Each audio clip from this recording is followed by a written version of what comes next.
பட்டப்பகலில் ஆட்டை கடிக்கும் திருநாய்கள் அதிர்ச்சியை ஏற்படுத்தும் சிசிடிவி காட்சி வீதியில் பொதுமக்கள்.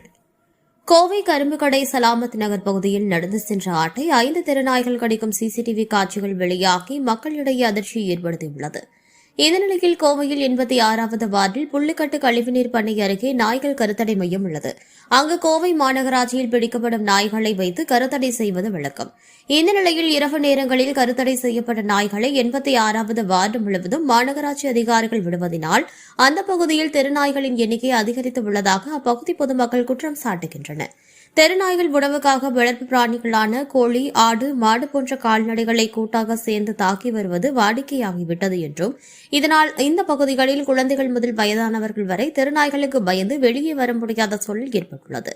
எனவே மாநகராட்சி நிர்வாகம் நாய்கள் கருத்தடை மையத்தை மாற்றியமைக்க வேண்டும் என்றும், தெருக்களில் சுற்றித் திரியும் நாய்களை பிடிக்க வேண்டும் என 86வது வார்டு பொதுமக்கள் கோரிக்கை விடுத்துள்ளனர்.